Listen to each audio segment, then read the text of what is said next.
Hello my dear students, how are you? I'm fine. I think you are doing for your worksheet 3. Today I bring some solution from your worksheet 3. So let's see one by one. So the first equation is concerning about the system of linear equation into variables. So that's in two variables we can consider the x and y. That is telling about some problems.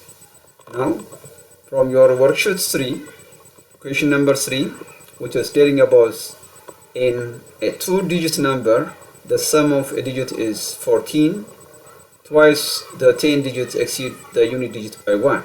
Then our required number is finding the number itself. The number is say n, which can be expressed by in according to the problems, say n, which is equal to the two-digit numbers. The 10 digits is say x, and the unit digits say y.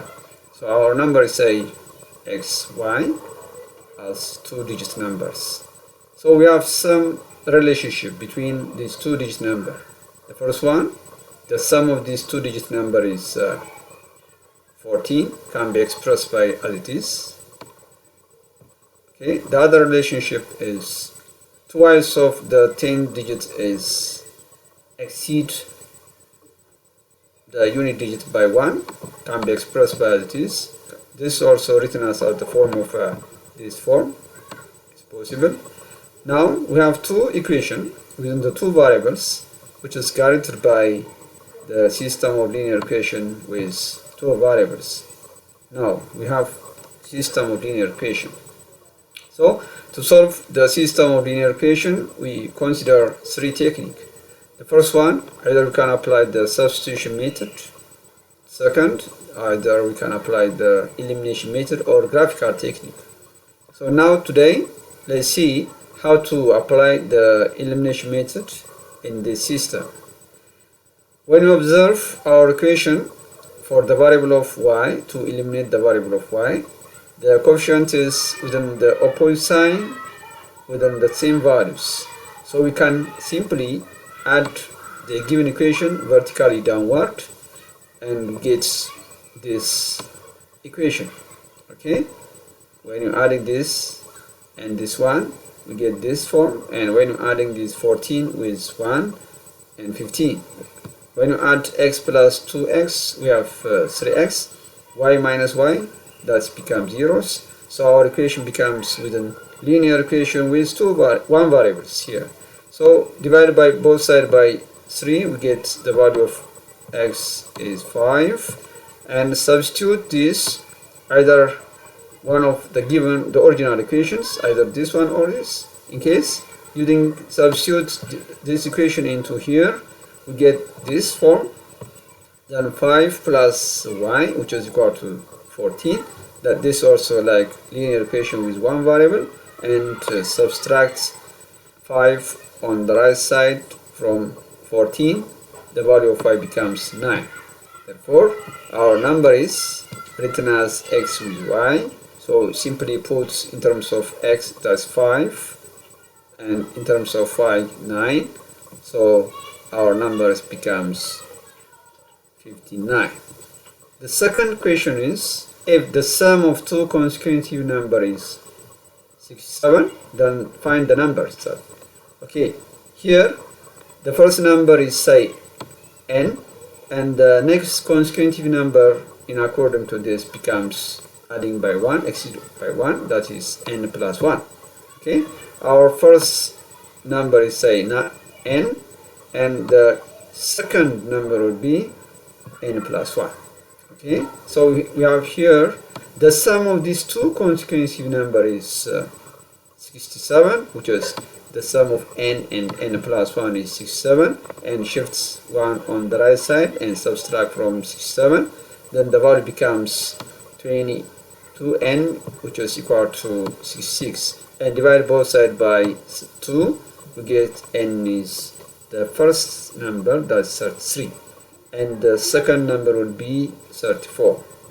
So our number is 33 and 34. Okay, the third question is from your question worksheet from question number 5. What must be the value of k so that the system of linear equation has many solution, unique solution, and there is no solution set? A system of linear equation like this: a1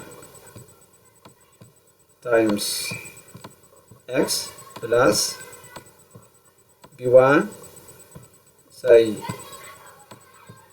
y, which was equal to c1, and the second equation say a2 plus b2, okay, y2, which is equal to say c2. Then we form some conditions. Since our system has infinitely many solutions, we must consider these conditions will be held in according to these properties. So substitute in terms of a1, that's 1, and a2 is 2. Then we form some relationship here. Okay, so we can consider that this a1 a2 divided by c1 c2, which is equal. Make this as equal. Then multiply both sides by k. The value of k becomes 9. So in this case, our system has infinitely many solutions. If the value of k becomes 6, our system has infinitely many solutions. On the other case, the given system is having unique solution. This property must be held in according to the given system.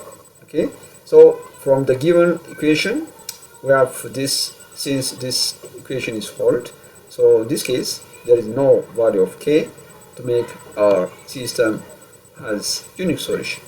For the third case, our system, if it is our system has no solution, this condition should be held. Okay, from a given equation, our ratio becomes 1/2, which is different from 3/k. So this implies k, which is no implicit or no solution. So this is the condition for the value of k to make our system has infinitely many solutions, unique solution, and no solutions. For the third, the last one, that is question number 6 from your question, the worksheet 3. So we have this system of linear equation. So at what condition on A and B will the system of linear equation has no solution, one solution, and infinitely many solutions? So this is the value of A and B. So we can consider some conditions. This is the problems. Now we can consider this condition, and using the given system has satisfied this problem, these properties, because 2/4, which is equal to 1/2, minus 3/-6 also becomes 1/2. So the first two ratio becomes equal. So there is many condition for A and B to make our system has one solution set. There is no any conditions because the first ratio is already 1. This implies that the line of already parallel. Okay. The second condition is this hold these things. So we can consider the first and the third term, which is make 1/2, which is equal to A/B. Then B, which is equal to 2 times of A. 2 times of A. Since in this case our system has infinitely many solutions. Okay. In the other case, if B is different from 2 times A, our system has no solutions yet. So this is for all our for today's topic.